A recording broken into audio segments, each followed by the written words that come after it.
I'm Jim Garrison, and I want to welcome you to this hour with our great book on Friedrich Nietzsche, Beyond Good and Evil. I want to just, first of all, thank you for your patience. I got ill a couple of weeks ago, so this session is 2 weeks later than it normally is, which means that our next great book session, which will conclude our lectures on Nietzsche, will happen in 2 weeks. I want to also just take note of the world situation and what all of us are going through with the coronavirus. I think, unless someone has information I don't have, I think this is the first time in human history where people everywhere in the world have gone through a common experience in very common ways. And so with electronic media, instantaneous communication, we know instantly what's happening in China, in Iran, in Bolivia, in California, in Canada, in Britain, Sri Lanka, and this sharing of information as we go through this extraordinary downgrade of our economies and stoppage of our world is quite a powerful experience to be undergoing. And I just want to acknowledge it at the beginning of this call. And I'd like when I finish my remarks on Nietzsche, I'd like during our discussion for people just to share and just tell each other and just reaffirm our connection with one another through what we're all experiencing at this time. And I would very much welcome that. But before we share our experiences, I want to talk about Nietzsche. And Friedrich Nietzsche, was born in 1844 and died in 1900. He only lived to be about 56 years old.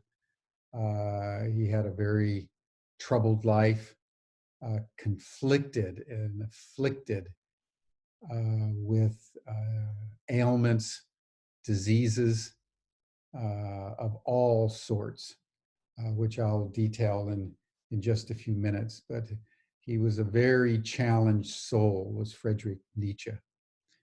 He was born the son of a Lutheran minister who died of a brain ailment when he was only 5 years old, and his younger brother died shortly thereafter, leaving him with his sister to live with his maternal grandmother until she died.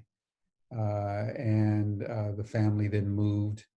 But Nietzsche grew up living almost exclusively with women.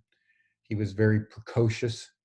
It was clear to everybody that he was exceptionally talented, intelligent, curious. He went off to seminary to follow actually in the footsteps of his father when he was 18 years old.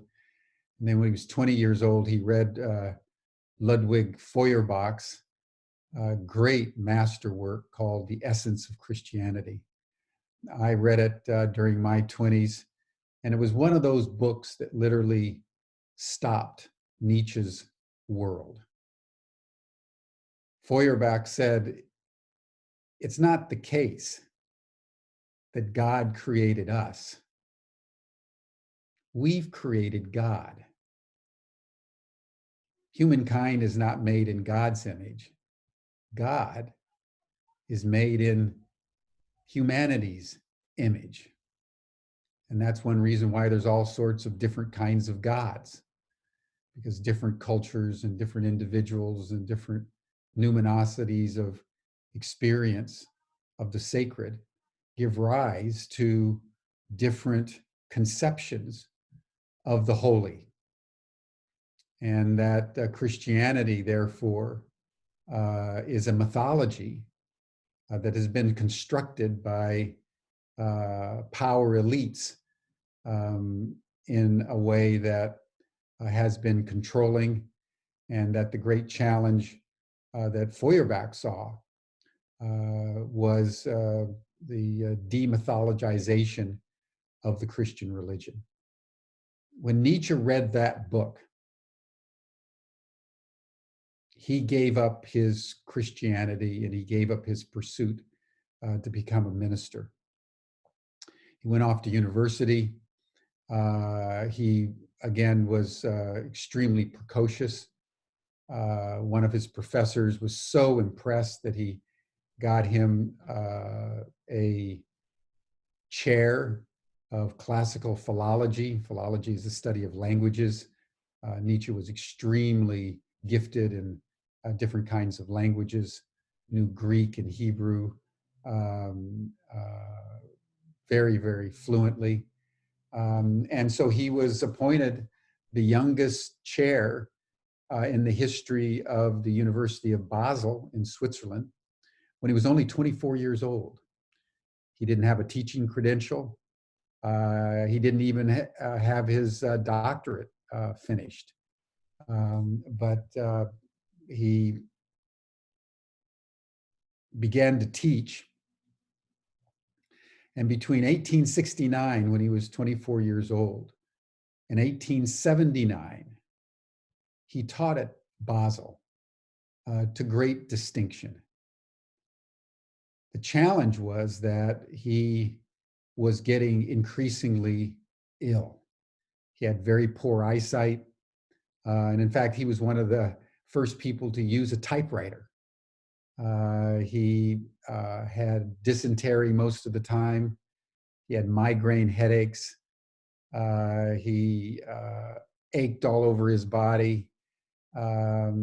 Some people believe that he had contacted syphilis during a brief tenure in the Prussian army. That's not clear. But Nietzsche became so debilitated because of his physical frailty that finally, age 34, in 1879, he had to resign the chair because he literally couldn't conduct business anymore. He then, for the next 10 years, wandered mostly around France and Italy, Germany, Switzerland, as an itinerant visitor, writing ferociously, thinking deeply, but with such failing eyesight and debilitating migraines that he became incapacitated for very long periods of time. One of his students, a man by the name of Ball, sort of took pity on him and began to take his almost ineligible notes and put them into the books.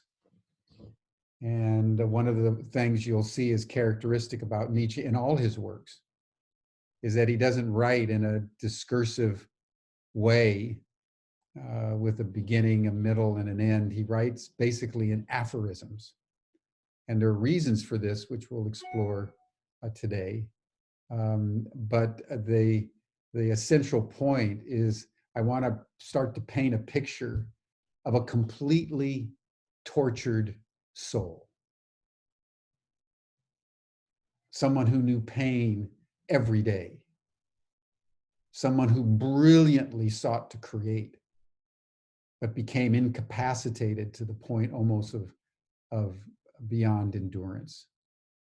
And finally, in 1889, when he was only 44 years old, he collapsed in Zurich.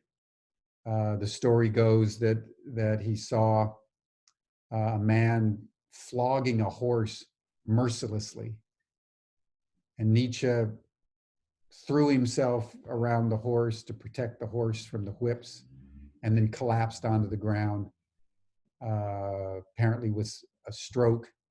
And for the next 10 years, was so incapacitated, not only physically, but mentally, that he was effectively immobilized and couldn't write and couldn't communicate by the end, and finally died in the year 1900. But like Van Gogh, who never sold a painting in his entire life, tried to commit suicide, died, was distraught, stranger in a strange land. Nietzsche was the same way. And yet, like Van Gogh, the brilliance of his work, which was not bought during his own lifetime, so he died feeling that he was a complete failure. And his works began to gather momentum, and now he's considered one of the greatest philosophers in the entire canon of Western philosophy, and in fact, world philosophy. In many ways, Nietzsche brings to an end Western philosophy, because he saw through his frailty, the frailty of the entire Western philosophical tradition. And I think that understanding in his heart and soul that the Western philosophical tradition was collapsing, and he saw ahead into the 20th century, a century of war, of pestilence, upheaval, and nihilism. And that's what I would like to explore today, are some of the main contours of the life and thinking and philosophy of Nietzsche, because it's within the context of the entire corpus of his work and reflections that we will understand the profundity of Beyond Good and Evil.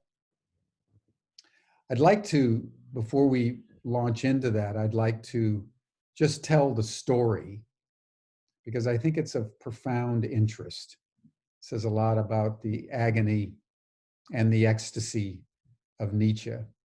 I'd like to tell the story of his ultimately unrequited love of the beautiful, famous Lou Andreas Salome, who was 10 years younger than Nietzsche. She was born in Russia. She, like Nietzsche, was a prodigy, extremely precocious. She demanded the right to be educated. It couldn't happen in Russia, so her mother brought her out to Europe. She had contracted a lung disease and was coughing up blood, and so she was recommended to go down to the Mediterranean. So they initiated their journey in Rome. And there, age 20, Lou Salome met a man named Paul Ree. And Paul Ree fell instantly, madly in love with her, proposed almost on the spot. She declined. Lou Salome was very proud. She was not interested in marriage, although she finally married many, many years later in a celibate marriage. She knew Rilke, she knew Freud. She was one of the great intellectuals of her day, hosted great salons. And at the beginning of her career, as it were, beginning of her coming out as a woman of great intellectual and power and physical beauty, she met Paul Ree.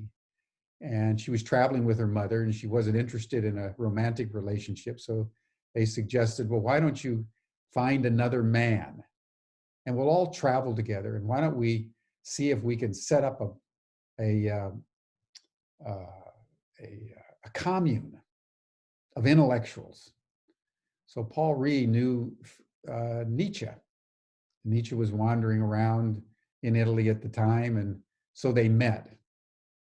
And like Paul Friedrich, Nietzsche fell madly, madly in love with Lou Salome.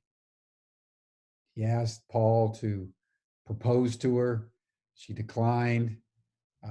He met her on his own some months later. And this was between about April 1882 and October 1882, about 6 months. They traveled around. And finally, Nietzsche was beside himself, and for the third time begged Lou Salome to marry him, and she refused. There was tension, obviously, and Lou Salome and Paul Ree slipped away and left Nietzsche without warning, all alone, with no intent to resurrect the relationship. Nietzsche was devastated.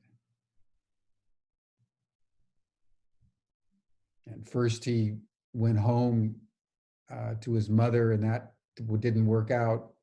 But he was so debilitated, he wasn't sure what to do. So he went to Lakeside by Rapallo in Italy, and was just lying in bed most of the time, unable to think, began to take some walks. And as he records it, at one point, he said, a great black pyramidal stone appeared in his mind. And out of the stone came a voice, I am Zarathustra.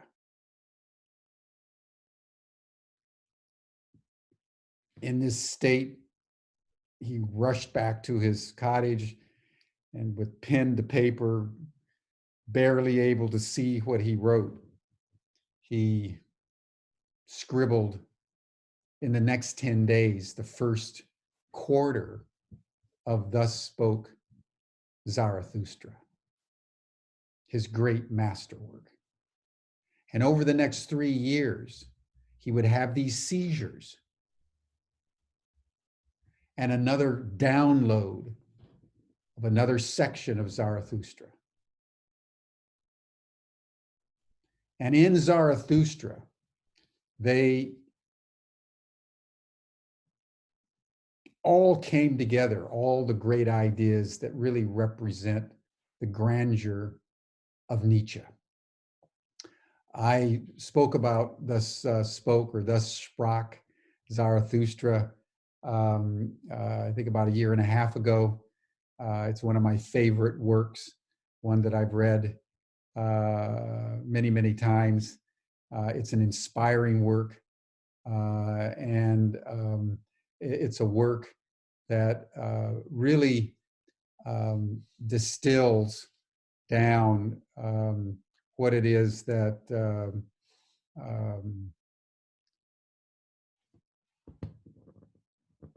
Nietzsche spoke about. I had a quote, I don't see it on my computer now, so I'll have to leave it.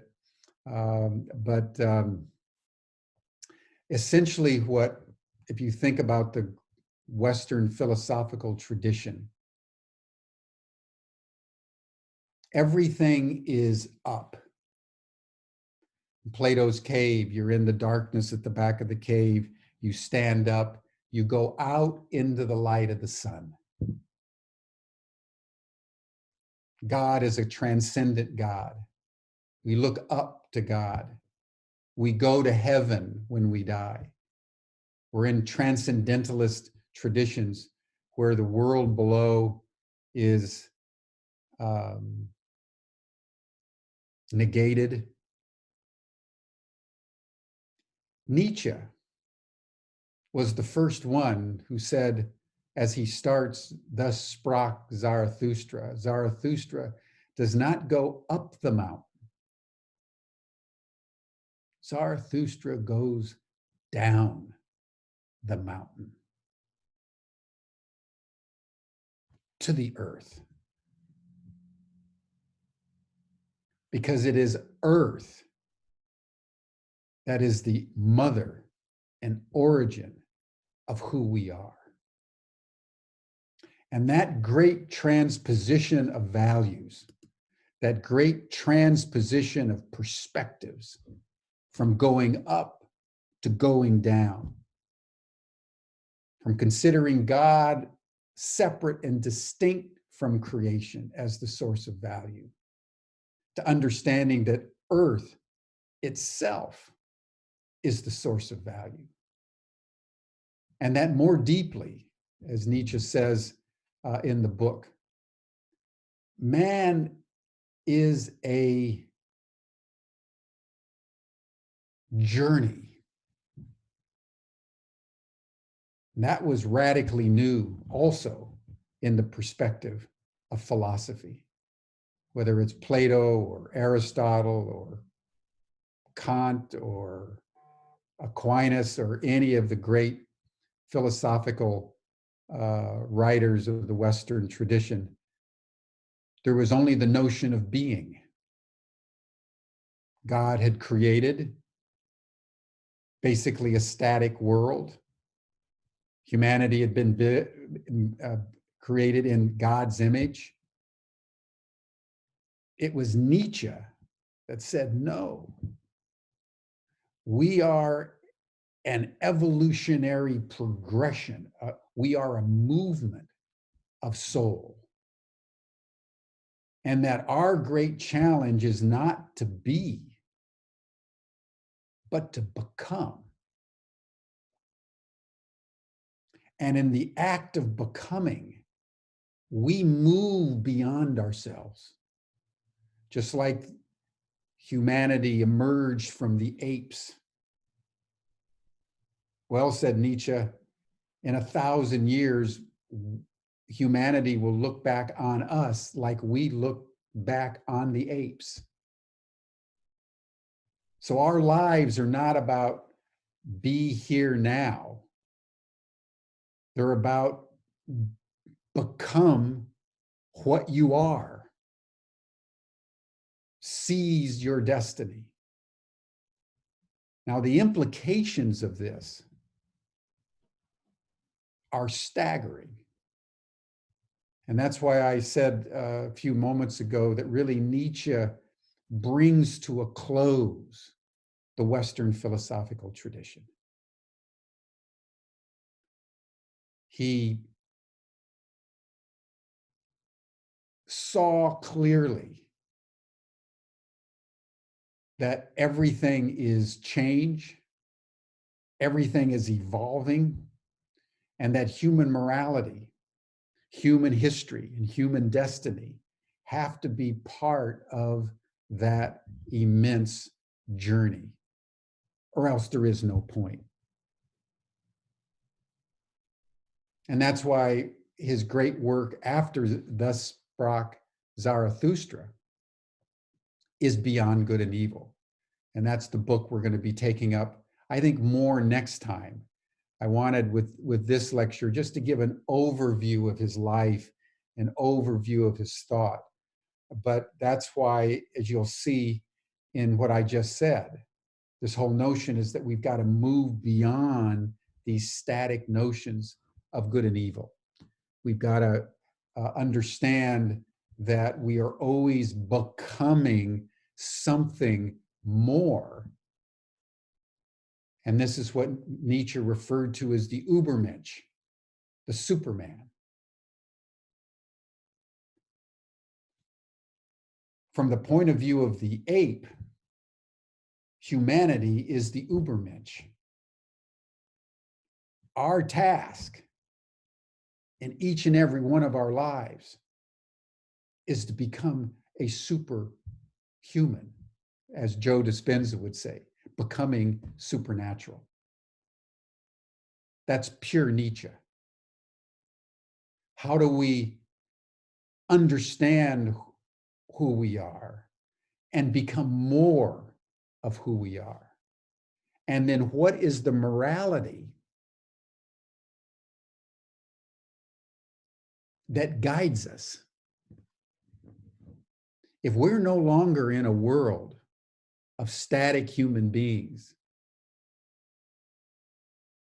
before an angry God,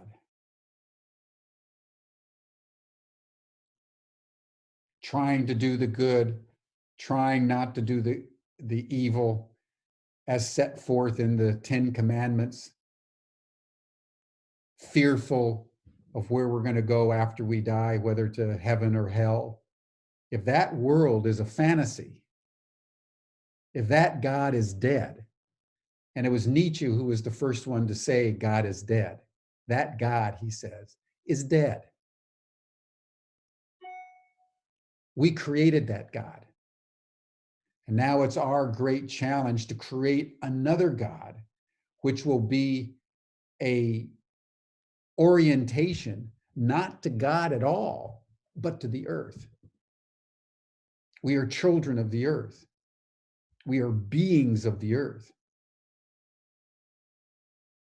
And how we begin to understand morality within this concept is really the great discussion that we're going to have over the next 2 sessions.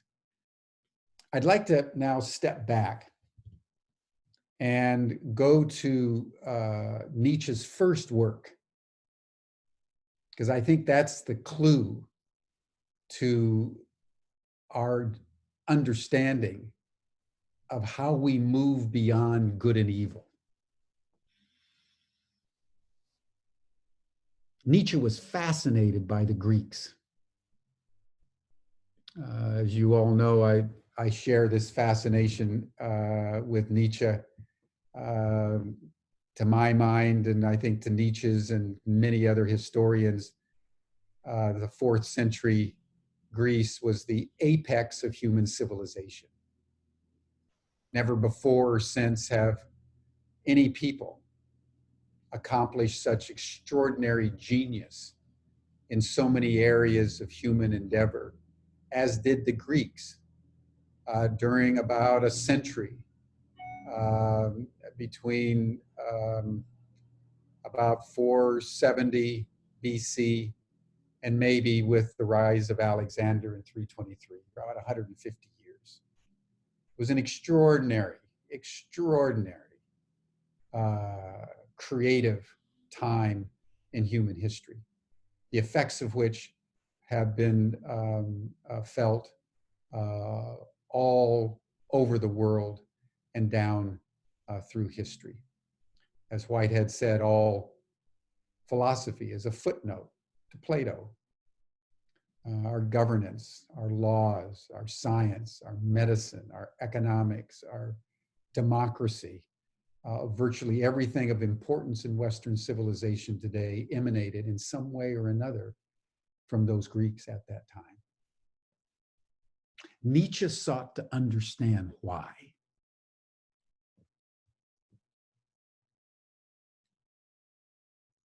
And in his first great work, The Birth of Tragedy, which was written while he was still at the University of Basel, he said that the reason why the Greeks became superordinate geniuses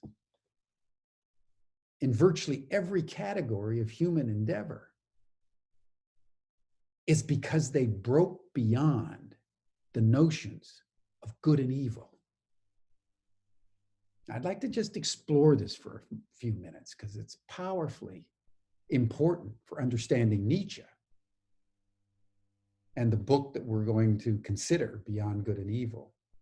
But it's also profoundly important in understanding what liberates the human soul. The Greek tragedians, the writers of tragedy, Sophocles and Aeschylus, in particular, less to a lesser degree, Euripides, according to Nietzsche, really distilled the essence of the Greek genius by bringing together what he called Apollonian and Dionysian instinctual forces. Now, remembering that in a Christian world, in a rational philosophical world of Kant, it's the Apollonian that is valued. Apollo, the god of the sun, the god of rationality, the god of reason, the god of clarity, the god of logic. That's what we value. The Greeks valued Apollo, but to an equal degree, they valued Dionysius, the god of intoxication, the god of frenzy, the god of unreason, the god of disorder, the god of the unconscious. And it was the genius of the Greeks not to subordinate one over or under the other, but to bring them together. That is the mark of the greatness of their tragedies. Because when the spectators would participate in a play on Oedipus Rex, as you all know from the story, rational, clear thinking, reasonable, king of Corinth. And just very, very quickly, remember when he was born, there was a prophecy that he would kill his father and sleep with his mother. So the king of Corinth put him away out into the hillside. He was saved.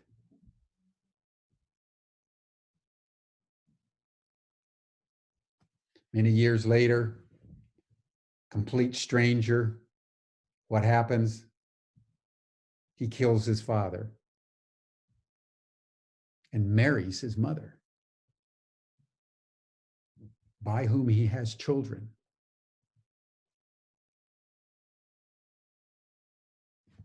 Dionysian destiny gripped his life.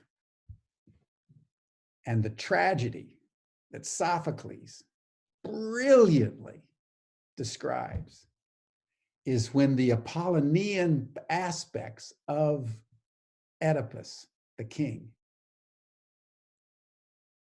finally saw that he had participated in a completely frenzied, intoxicated violation of everything that was considered reasonable, true, and holy. And as you remember from the story, he took 2 needles and pierced his eyes. The eye of Apollo that sees everything under the bright, clear sun were pierced. And he was led away by his daughter into exile.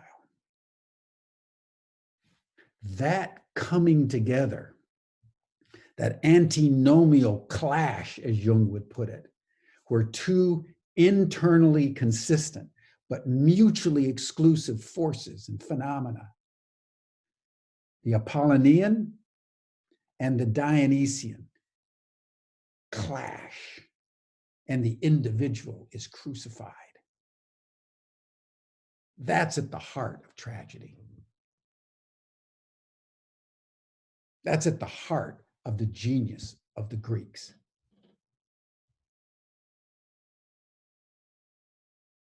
Nietzsche worked out the implications of this over time. One of the principled consequences was what he called perspectivalism. Now, again, in the classic Platonic Christian world, it is what it is. God above, the earth below, humanity is sinful. We're going to hell. Jesus loves us. We believe in him, we go to heaven. That's a world that doesn't move. But what Nietzsche saw, in some ways first of any philosopher in the Western tradition, is that that's not the way the world and reality is actually constructed. It's constructed more by the clash of the Apollonian and the Dionysian in an ever-changing, ever-morphing, transmuting reality in which all kinds of perspectives have to be honored simultaneously. Nietzsche intuited the four quadrants of Ken Wilber. Ken Wilber's great genius is his bringing together multiple perspectives simultaneously. Nietzsche was the first one to do that. He didn't do it in as organized and methodical way as Ken Wilber has, certainly. But he understood that all of reality, as Heraclitus taught, that you never step into the same river twice. Everything's always changing. And it's your capacity to change your point of view with circumstance that takes you beyond good and evil. Because we're not in a static world. Let's just take our present situation. We're all dealing with the coronavirus. And now it is a virtue to keep social distance. Now I'm here in Amsterdam. As I walk around, people are navigating to make sure they're staying about 6 feet apart, making way for one another, walking down off the sidewalk as necessary. Social distancing wasn't even in our vocabulary 30 days ago. Everybody worldwide is now practicing social distancing as a virtue. I was looking at a Netflix last night, and I was watching people shake hands. And I was a little unnerved, and I realized just how much human contact our world encouraged before the coronavirus. So we are now upside down. Nietzsche would say, that's reality. And that every situation, as life continues to change, as we continue to evolve from ape to humanity to superhumanity, every situation is going to cause different aspects of the totality to come together so that our perspectives should always be changing, and our morality, therefore, should always be adapting to the reality of the situation rather than what some book told us that was written 2,500 years ago by people we don't know and don't understand. So that's this whole notion of perspectivalism that Nietzsche is really introduced into the Western tradition, and which now is considered the norm. But when Nietzsche articulated it, it was considered heresy. So from this perspective,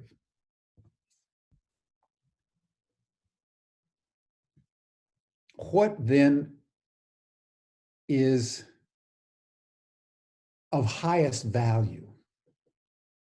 And this is the beauty of Thus Sprach Zarathustra. If you really think through the implications of Nietzsche in the ways that I'm laying out, for him then, it's not about good and evil. It's not about doing the good and eschewing the evil in the hopes that you're going to go to heaven when you die. And even if you don't believe in heaven, living by conventional norms. Because by definition, becoming supernatural, becoming superhuman, you have to break beyond the bounds. You have to be willing to engage in the crucible of the Apollonian and the Dionysian. That's what constitutes life. You've got to get into the arena. You got to be willing to bleed to become who you are. And within that context, what then becomes the virtue? For Nietzsche,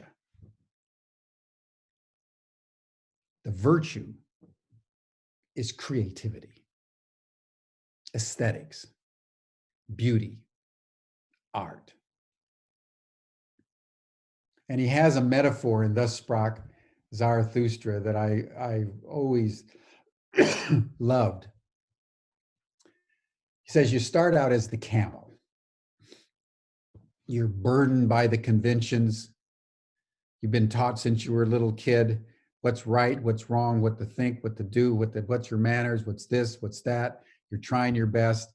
And all of a sudden, you realize that's nonsense.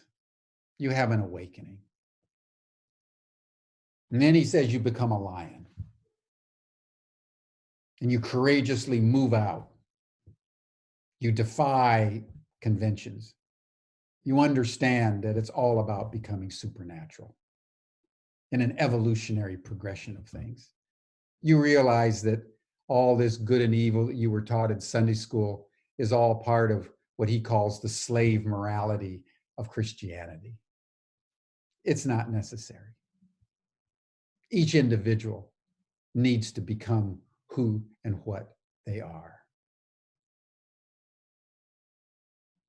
And then you move forward like a lion, courageously embarking on a new world. And then what do you become? What's the highest reach of the Superman, the superhuman? It's to become a child. And what are the virtues of a child?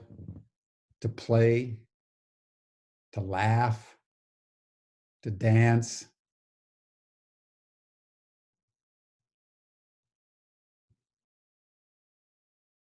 Play, laughter, art, beauty. In the end, the superhuman is not Charles Atlas holding up the world. In the end, the superhuman is to become like a child, to play as an act of creativity that has no point other than the creativity itself.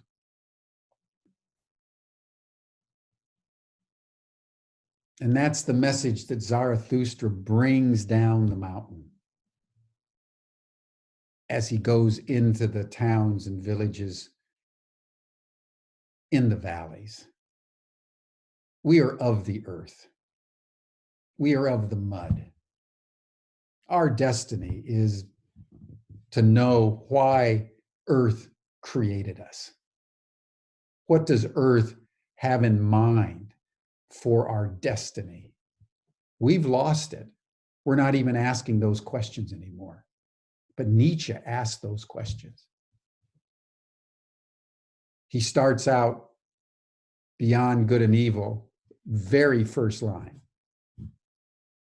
What if truth was a woman, what then? Think about that. We think God is truth. We think the Bible is truth. What if truth was a woman? Asked Nietzsche. What then?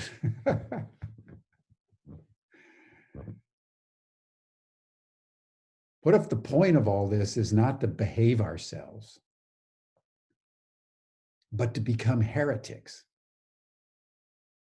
and play and create and become more of who we are meant to be?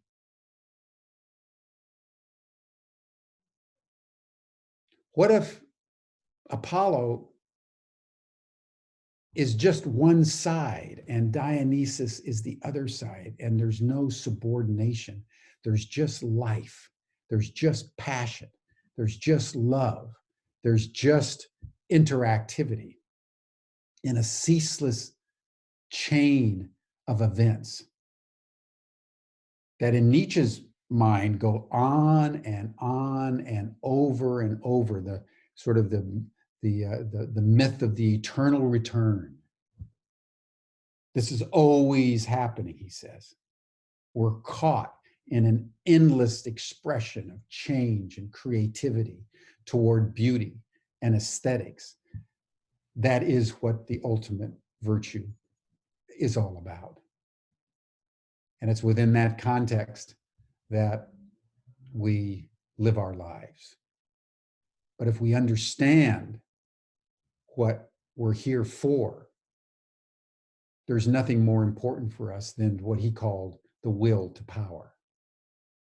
And the will to power was distorted later to become an ideological expression of the Nazis. But that's not at all what Nietzsche intended. The will to power is the transition from camel to lion to child. That's why Nietzsche, in the end, when he saw the man flogging mercilessly a horse, just threw himself over the horse and then broke down and went insane. His psyche, his body couldn't contain the contradictions that he saw in the world. The tragedy of Nietzsche was that his sister took a number of his notes, and she was virulently anti-Semitic and was a proto-Nazi and racially oriented individual. So she wrote a book using Nietzsche's notes within the context of her own ideology. Nietzsche had been virulently anti-Semitic.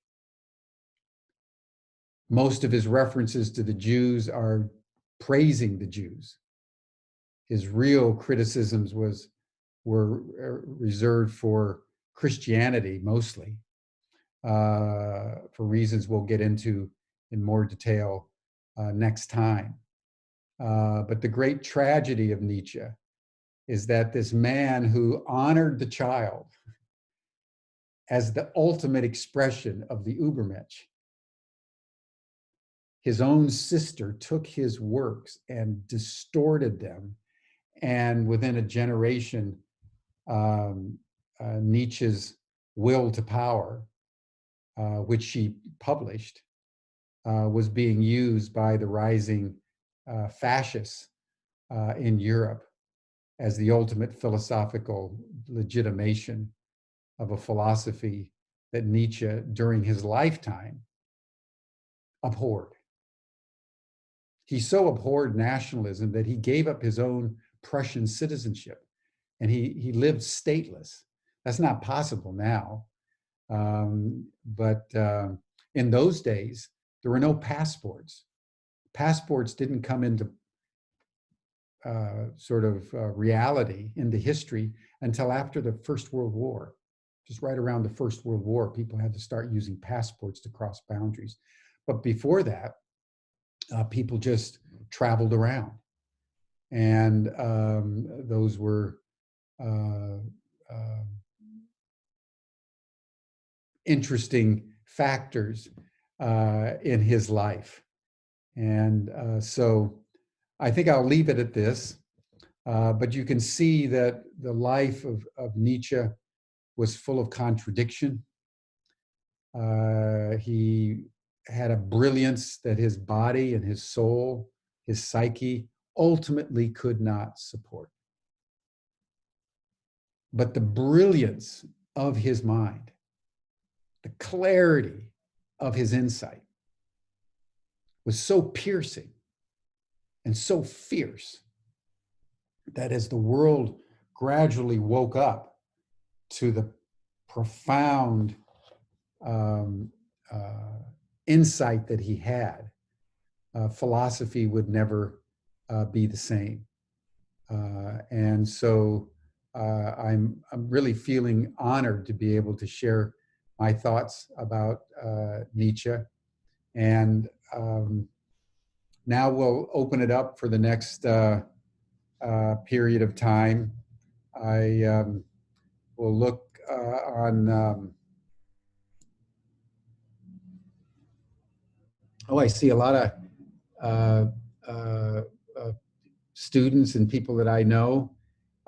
So why don't we just begin? But as I say, I would love to hear from people, just sort of how you're doing with the coronavirus situation. We obviously will talk about Nietzsche, but as you check in, you can raise your hand. I'd like to hear from, I see Linda White's there. Michelle Blair, I'd love to hear from you. Raffaello, would be good to hear from you. Dave McQuarrie, Janice. So let's there we go, Raffaello, and then Dave McQuarrie. How are you, Raffaello? Hey, how's things in Italy? Yes. Can you hear me well? Yeah. Great. So, hi everybody. I'm actually in Barcelona. So, in one of the other hotspots. I am linked to Italy, of course. My mother is there, but I'm here in the center of Barcelona, and I'm looking, and the sea is right in front of me, with the city kind of like sloping down towards the sea. Been here obviously for the last 10 days, more than that, but the last 10 days in so-called quarantine, our self-isolation. And it's a very eerie sight. The city is so silent, and the seagulls are starting to, move more around and be more bold, as in many other places I hear. Nature is kind of like having a comeback in some urban spaces. But what's more exciting in a way is that every day at 8 o'clock precisely, I'm in a neighborhood where I can see so many balconies and from different houses. So everybody's getting out on the balcony and clapping and cheering and sort of like sharing a moment of togetherness, even in this isolation. As you said very well, Jim, this is potentially, I think, one of the most sudden reversals of reality that humans could ever experience. It took us to be so interconnected to do this, to have this collective process so fast and so global. So I myself am still adjusting. I don't want to rush to some, either pessimistic or optimistic conclusions of like, this is the end of the world or this is the new awakening. What I'm doing right now is feeling the feelings, both my personal and, to the extent that I can, the collective, mourning and feeling the sadness, and also feeling the peace of this interruption of many of my patterns, many of my habits, and a lot of my um, rushed life has come to a grinding halt, like over from Saturday to Sunday. And there is a beauty in that for sure, as well as a lot of grief and a lot of patience involved. So that's about the coronavirus situation. What I can say. Thank you for making space to express that as well. I think it's important as we're going through this together, wherever we are in the world right now. Good. Thank you. Yes, and Well, I don't know if you want to take comments on Nietzsche as well. yeah, please, please. Great. So it's so interesting because I don't know if you guys at Ubiquity engineered that or not, but we just had this marvelous course on Jung that I really enjoyed on the Red Book. And so Nietzsche is, in many ways, they were almost contemporary, and there is a dialogue in the Red Book and in other works that I'm reading right now, Jung's works like Answer to Job, specifically Answer to Job, actually. Jung references Nietzsche quite a bit. And to me, they look like two friends, enemies. Sometimes there is a, respect definitely shown to one another, but also criticism, at least from Jung's side. And what I want to bring as a possible, way to look at that dynamic relationship that it's impacting me, my study of both. And I'm admittedly only halfway through Beyond Good and Evil. So, could be different. And I know that Zarathustra is different. Although Nietzsche himself said that both say the same thing in different ways, both books, Zarathustra and Beyond Good and Evil. So what strikes me is that in his passion to deconstruct Western thought and morality, as you said, Jim, I find that Nietzsche's only tool that he uses with incredible mastery is the intellect, actually. So even the critique to the basis of Christianity is brought with the laser of the intellect. Or we could say, of consciousness. It's consciousness biting itself in the tail and criticizing its own findings in a way, or its own buildings. But there isn't a lot of space for the irrational, funny enough, for someone that actually praises the irrational and the Dionysiac. But his writings are, even though they are full of passion and they are written in aphorisms, as you said, and there isn't a clear logical structure, but each and every argument or aphorism is brought with the sheer force of the intellect. This is what I feel. And on the other hand, I have the Red Book, which of Jung, who was a doctor and a scientist by formation, education. But what I really appreciate is that he dares to actually go into the dream zone and into the fantasies, and finds lots of things there. Finds also very banal and not heroic things. So far from the Übermensch.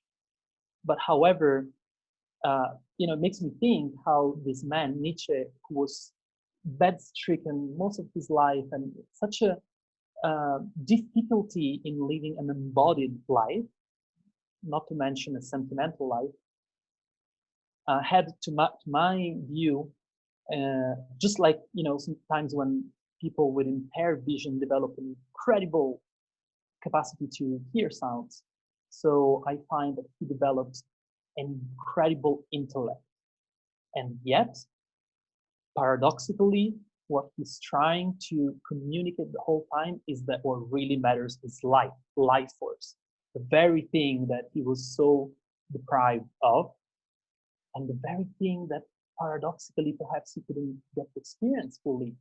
And that's why, I feel such a burning coldness in Nietzsche's words, burning with passion, burning with heart and suffering, as you said.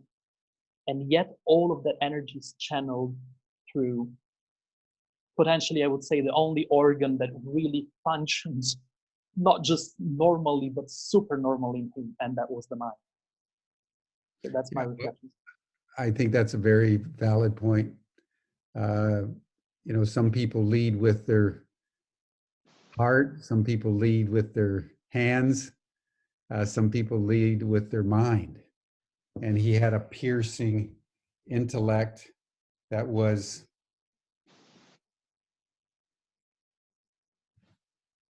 had to struggle through the physical constraints of his life, both emotionally, with unrequited love with Lou Salome, his body.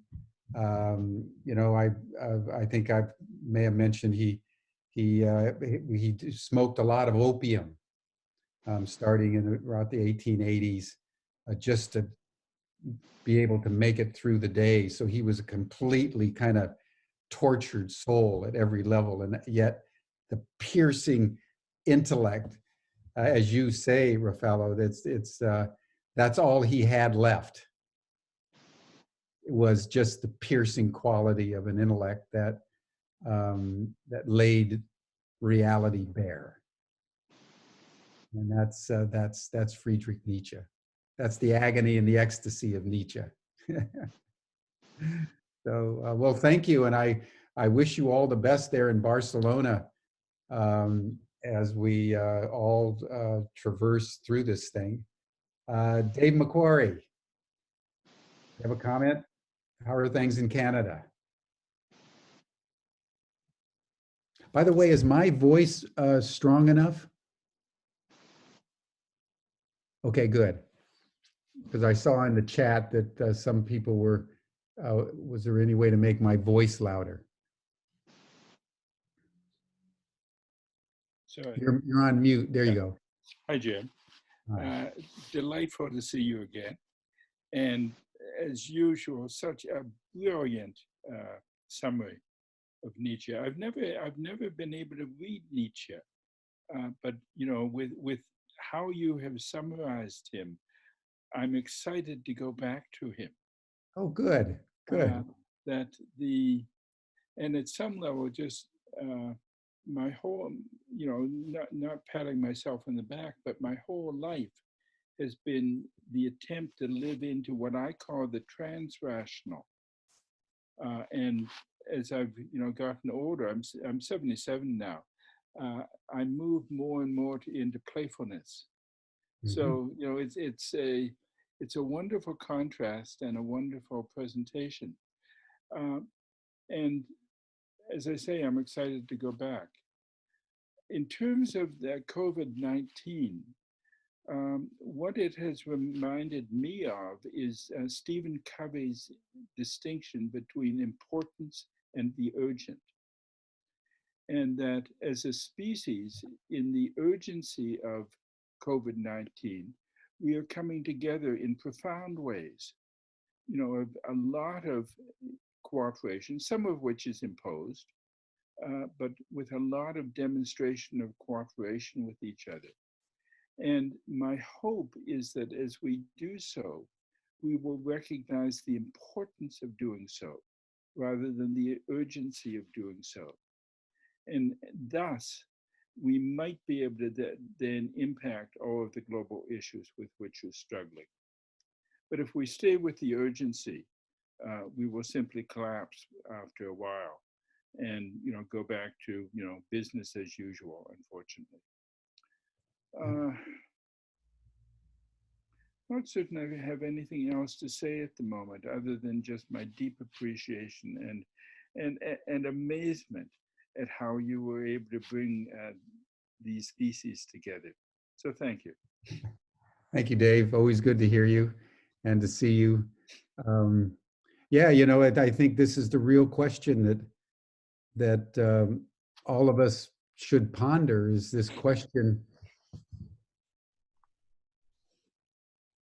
is it possible for the human race to wake up at this time? Or are we basically asleep? We're having a certain urgency and we're gonna, rushing around, and as soon as the plague lifts, we just go back to sleep again and keep on buying our iPhones and acting as if the world is normal. Yeah. And I think that's really the question of the hour, is what can we, as part of a community of goodwill, what can we do to shift from the urgent to simply the important? So I really want to thank you for that comment, Dave, because I think you're touching on a critically important issue, because at some point we've got to wake up, folks. At some point we've got to recreate the world anew. And that's what Nietzsche was begging for. And Europe just blew by the opportunity and descended into the abyss of the Holocaust and the Second World War within 40 years of Nietzsche's death. And then nuclear weapons. And now we've got Trump. I mean, it's an astonishing that at this moment where we should be emulating the genius of the Greeks, we're content for complete mediocrity. And we're paying a heavier and heavier price, but our slumber is so deep and so dreamless that we seem incapable of waking up. I mean, this really hit me when I heard that Trump's approval rating is now higher than it's ever been. In some polls, he's up to 55%, doing a good job on the coronavirus, when anybody looking at it rationally can see he's completely out of his depth, out of his mind, and he's lying all the time. And his approval ratings are going up. So anyway, these are deep questions, everyone. So Margot, then Linda, then Michelle. Margot, good to see you. You're on mute. Yeah. Shut my door. Hi. Greetings from Scottsdale, Arizona.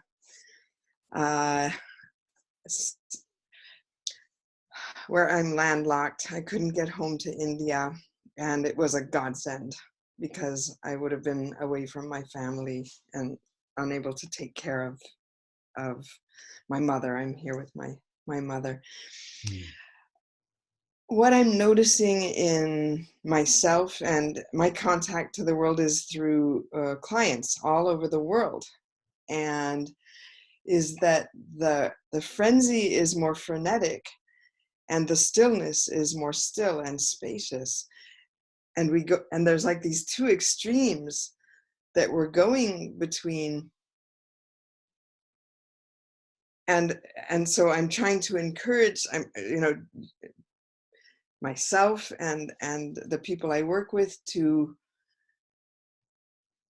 sort of sit with the frenzy, and in being still and present with it, we settle into the stillness and the spaciousness within, from which I'm trying to encourage myself and my clients to make meaning and sustainable sort of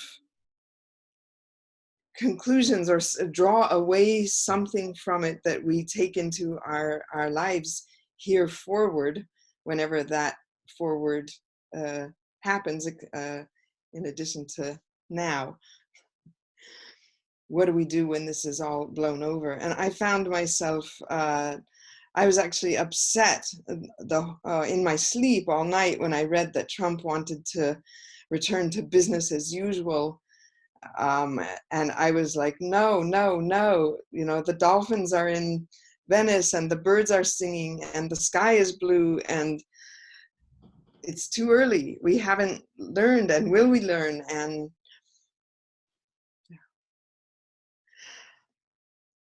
so sitting with all that and seeing so many gifts and also so much suffering, and sitting with those two sides.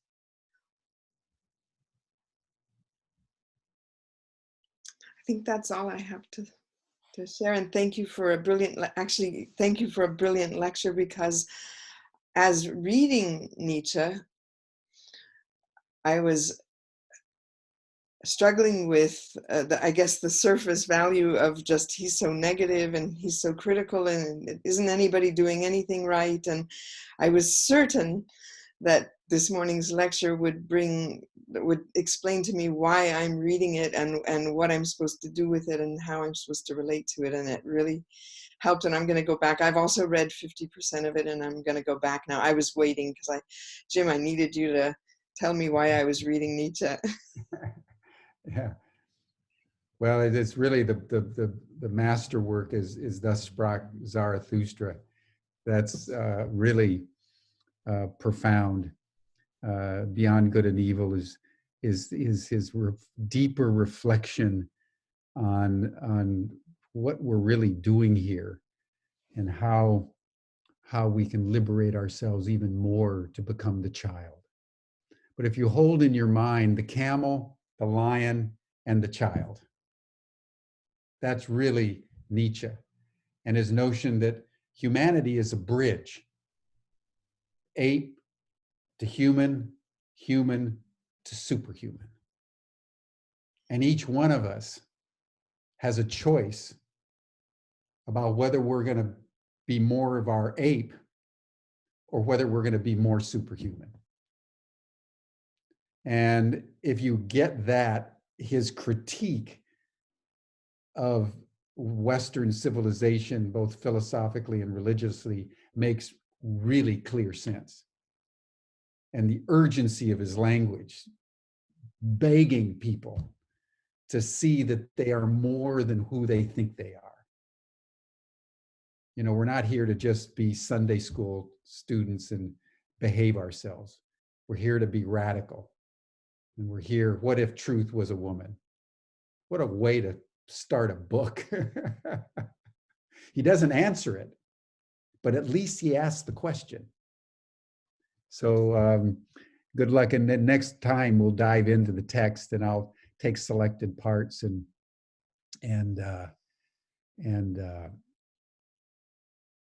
read them out, and we'll do a commentary. So it'll be fun next time. Linda.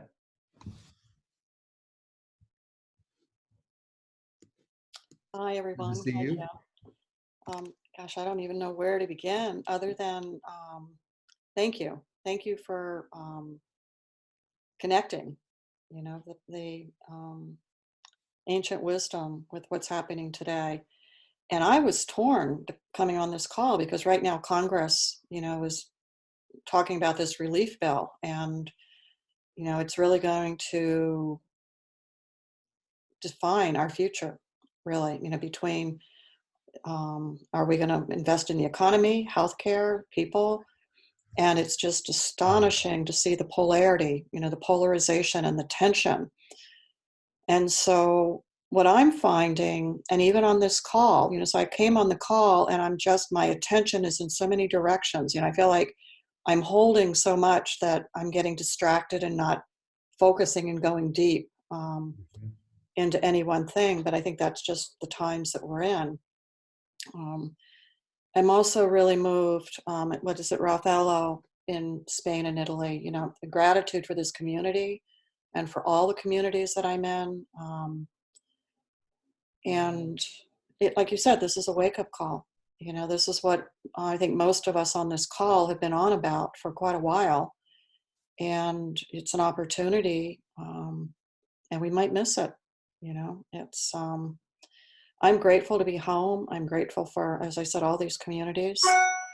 Yeah, and there's fear, you know, that I don't mean to be melodramatic. I have a huge capacity to hold. But there's also when I really let myself drop into, you know, the reality of we can either be catapulted into a life beyond our dreams, you know, where life is actually coming back online, or we can't go back to business as usual. Is, you know, really what I feel like. So yeah, I think that's really all that I have to share. And Raphael, I also really appreciated the connection between the Red Book, and I thought that the Red Book was part of the Great Books when I registered. And so I'm auditing this one, and just to see the marriage between the two, I'm excited. So I got on Amazon while we were on the call to order the books too, so to read them. So just really grateful to be here. Thanks. Yeah. Well, thank you so much, Linda. And, this question that you're posing about in a completely fractured world, how do we come together? And how do we come together online now that we have to engage in social distancing? One of the things we're grappling with is whether we convene in Chartres as we have for 14 years, the Chartres Academy, but it doesn't look like it's going to be possible for it to happen. So how do we reconstitute ourselves, revision ourselves online? Right. How do you do Grammatica online? How do you do Madonna Rising online? How do you begin to even think about? And one of the things we're going to be sending out a announcement. I think it's going to go out today, but we're going to start with Apila's Dreaming, because one of the very interesting things, and I remember it from last year. There was a lot of the dreams that they didn't understand. But now, in light of the coronavirus, they're realizing that these dreams back last July were prescient about what's going on. Yeah. And so when we realize that, this is just to go back to Jung for a second. One of the reasons why Carl Jung understood the phenomenon of the Nazis so deeply and clearly as early as 1936, 37, when everybody thought, Adolf Hitler was just a really good guy, was the dreams that his patients were having in Switzerland. And he noticed that his Italian and French and Swiss patients were having kind of normal dreams, but every single one of his German patients, without exception, he said, were reporting dreams of violence and destructiveness and hatred and carnage. And he began to realize that there was something percolating in the German collective unconscious that he understood to be Wotan,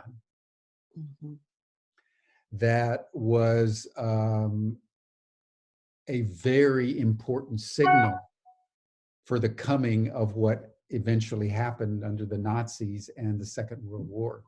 Right. So dreams are really important. So starting this next Sunday, we're going to be inviting people to join on a Zoom call and just start to share dreams.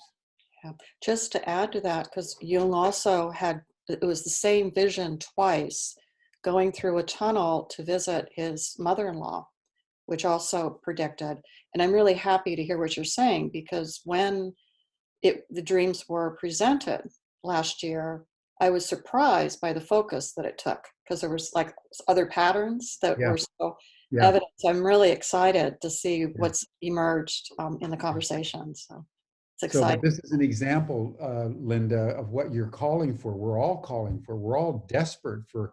If in the world of social distancing, how do you create intimacy when I can't touch you? I've got to stay 6 feet away from you. How do you love someone from 6 feet, right?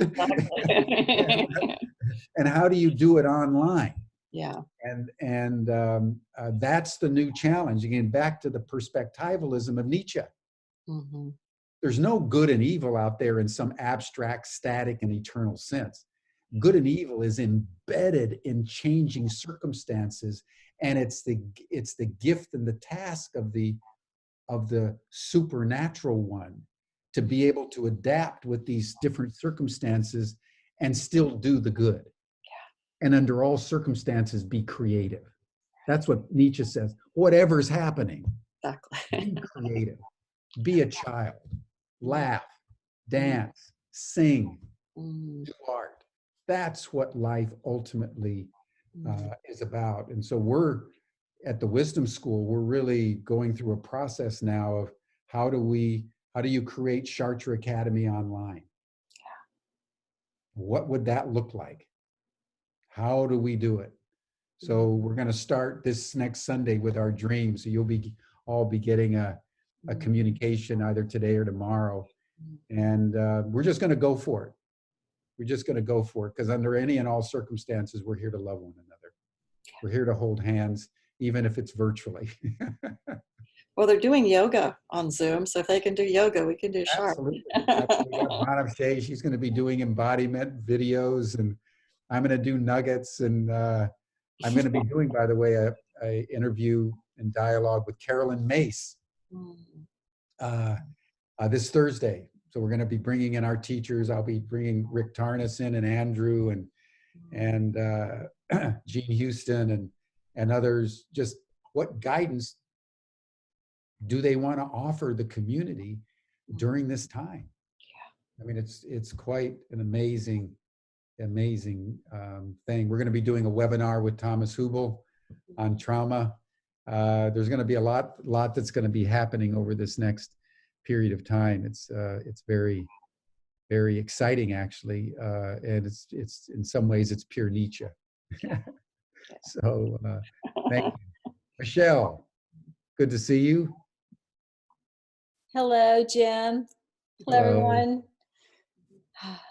It's great to see you and everyone and feeling the connection as we're, I guess, in our own worlds. When you start talking about the coronavirus, I pulled out something that I wanted to share, and that is that mid-February, I had a dream. Since we were talking about dreams, it was kind of ideal. And I drew this picture, and I've been working with a Jungian analyst, and she helped me with this, and I thought it was really pertaining to my own world of a situation I'm in, and I'm feeling this intensity. And what I really ended up drawing was a mandala with a forest surrounded by fire and no way to get out. And when I was sent the picture of the coronavirus, that's what I drew. So I really thought it was pertaining to something in my own life, and now I realize it's both. Yeah. Because I'm in a situation that's very hot, and reminds me of the alchemical process of transformation requiring heat. And so I start to kind of connect all these things together, and how do I not go into the Armageddon in my own mind of fear, that neurotic fear that's everywhere, especially I'm in Texas. So I'm in the state of, well, everyone's getting their guns out. And to stay in that calm, centered place. And then how do I go forth from it? It's been a great challenge for me because I can see myself wanting to revert back to these primal ways of thinking. Yep. And then I also know that, well, that's not effective, and it's really not a good choice because I'm on this path for some reason that I'm not, once you're on it, you're on it. So I don't know. I just thought that was kind of it's been something that's in the forefront of my mind, my own personal mandala, or of also serving humanity in some sort. And I also have my kids at home. So I went from a mom that was kind of by myself quite a bit to now, I love having my kids here, but it changes the dynamic, and dealing with their fears, and they're like, well, the world's going to blow up, so why do we even try? But we've had great times playing Monopoly and finding and having these conversations of silliness, and finding that our conversations are around, gosh, the simplicity of not going out and not doing all the things we did has bringing back some kind of eternal truth that simplicity is good, at least good for me. I enjoy not having to be so distracted by all the doings that I think that are so important that really just aren't. Yeah. Well, thank you, Michelle. I think, this point that you're making is very profound if you think about it. That a single individual Fort Worth, Texas, minding her own business, playing Monopoly with the kids, has a dream.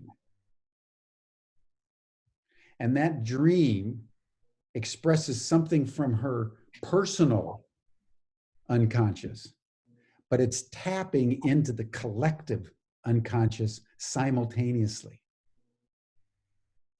And that's a statement that we're all interconnected. And that's a statement that some individuals have a capacity for that kind of transparency between the one and the many. And that's what we are experiencing now as we're reflecting on the dreams that came out of Astronomica. They were individual dreams, but they were prescient dreams in that case, like yours was in February. This was last July. So this phenomenon, everyone, of the scope and depth and future orientation of dreams is quite profound notion for us to contemplate. And I hope you can join us on Sunday, Michelle, and just tell your dream, because it's an example of the reason why we're setting up the call in the first place, is so people can come together and just share what's going on in dream time. I've talked to a number of people that are having particularly lucid and powerful dreams right now, because that's now the zeitgeist. That's the kind of the state of the world. And so I want to salute you and honor you for your capacity to do these things. It's amazing. It's amazing. I should also mention that at the end of the dream, I was struggling in the dream to find, thinking that a helicopter or something from above was going to plop down in this circle that I was in and save me. And I realized that that's also been my own struggle with this transcendent God, that this religious belief or Christian fundamentalism that has mutated in a way that's shaped a lot of my own beliefs and why I made some of my life choices. And then what Nietzsche says is about, his own battle with Christianity. I've certainly had my own battle with it, and realize that, wow, morals are not static. Right. And that the idea that could it be that my soul, morals, or this idea of God is an evolution, yet the tendency and the habit is to keep going back to the old ideas. Exactly. And that doesn't work. And my dream was telling me that, because there was too hot for a helicopter to come land and get me. It was a great metaphor. Yeah. Thank you. Good. Well, we're almost at the end of our time, but I see in the chat that one of our students from China, actually, I'd love to hear what the situation is from China's song, if you can at all come on. But the question was, is there an alternative to seeing what is happening in other terms than just good and evil? And of course, that's the challenge that Nietzsche puts to us. We're having a coronavirus. Can we look beyond good and evil here and see a phenomenon, Apollonian, Dionysian? It is what it is. And if it is what it is, we don't need to project onto it our moral categories of good and evil. We need to be able to experience it in a way that redeems. How do we go through the coronavirus as a child? Do we seize up in fear? Or do we see, as the Chinese point out, every crisis is an opportunity? Where is the opportunity vector in what's happening for community? As I was just saying, based on Linda's observation, we're struggling at Ubiquity and at the Wisdom School. How do we, if we can't hold the summer courses, what do we do? So we're trying to be creative. We're trying to be playful. And we're starting with the dreams. And here Michelle pops up with one of what's an extraordinary dream that exemplifies the very reason why we're convening the dream group starting this Sunday. So people can come together and realize we're all in the same psychic field. And the extraordinary thing about the coronavirus, it's the first time in human history where everybody everywhere is experiencing the same experience at the same time.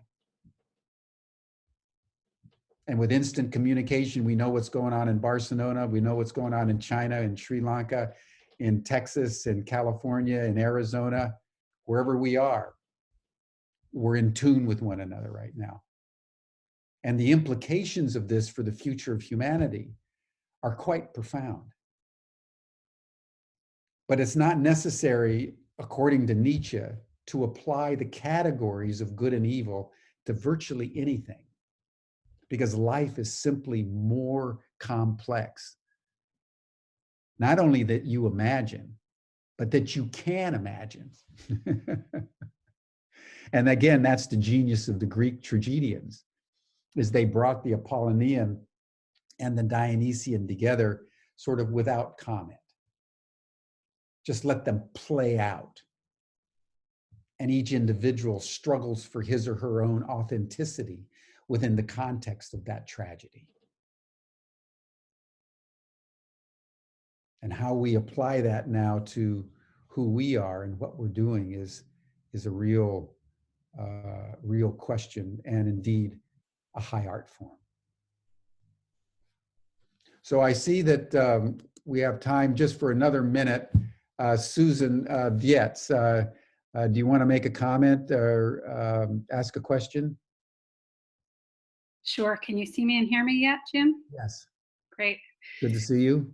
Good to see you, and to feel your enthusiasm, and to feel everyone really in this call. And the work that I've been doing recently is really around the biography of human beings. And so as I'm looking and seeing all of you, your spark of individuality is really shining through. And then at the same time, I'm also really sensing deeply the shared connectedness of our humanity in this call. And so my background is in Waldorf education, and this particular lecture relates to that, in that Nietzsche's inspiration, or one of his inspirations, was Goethe. And Goethe's work, one of his largest bodies of work, was around the metamorphosis of the plant. And Rudolf Steiner took up interpretation of his work. And really, so Goethe was the beginning pointer to a new consciousness toward, as you said, Jim, the consciousness of becoming, the evolutionary principle of what it means to become, and what is held in the seed, the very essence of a plant, is its full potential. And so Steiner, both in his own capacities, was able to see that in the human being. What is our potential that we are able to take up? And Jim, you really spoke to that so beautifully today, speaking of Nietzsche's work. And I see Nietzsche's biography really as an example, as Rafaela pointed to, that the diamond mind that he had was his shining glory of his life. And the other aspects, the other lines of development, were not able to shine forth. However, he shone a light toward the possibility for human beings. And he began the conversation for us of what it means to be a supermensch. And Steiner also speaks about the evolution of humanity toward spirit man, toward sort of the highest potential. And so, to put it in context of the coronavirus as well, we're in our time now is in the consciousness soul era, which is where we become now conscious of concepts that we were not previously conscious of, and we begin to articulate them, we begin to live into them and create forms around them, even new forms. So moving out of the very formed Greek time, really, if you look at the Greek as the height of development, the Greek time was so deeply connected to the divine that they were able to embody it with such beauty and depth. It was really the height of being able to bring that spirit into form. And then into the Roman era, which is all about form and all about law. And so now we're moving into a new epoch where we're having to move out of one form and into another. So we're kind of in the transition stage right now where it is incredibly tumultuous. And this coronavirus is the context of our lives, the context that our biographies are being painted upon, I guess you could say. And I just find it interesting that Nietzsche speaks of a potential toward the supermensch, towards the child within us. As I look back on even Alice in Wonderland, for example, and her capacity as a 9-year-old to walk through what to an adult would seem ridiculous, to walk through irrational circumstances and just receive them as a child does. And as an adult, we would push against and resist. And what Nietzsche is speaking to is, again, a conscious state where we actually become Alice again, where we begin to be able to experience the ridiculous in our world, which is coronavirus and all that is happening, and straddle both the form and the capacity just to receive it. So anyway, there's a lot going on in my mind around this, and I do feel the hopefulness of it, particularly for us as evolutionary human beings. And now the creation gets to begin. What are the new forms that we get to create in order to inspire to the next level? Yeah, well, thank you. And you know, Steiner visited Nietzsche. Steiner was one of the last people to see Nietzsche in his time between 1889 and 1900, when he was essentially incapacitated. Steiner wrote about Nietzsche and learned a lot from Nietzsche. So that connection was a powerful one in Steiner's life. Probably less so in Nietzsche because he was kind of out of his mind, but I'm sure he recognized Rudolf Steiner for who and what he was. And the point that you're making, Susan, I think is very important and a good place to conclude. This is all part of our biography. This is all part of our lives. You know, when they write the story of Linda White or Dave McQuarrie or Michelle Blair or Jim Garrison, you know, there'll be a coronavirus chapter, how we endured it, and the world biography is being written, how we collectively discern it.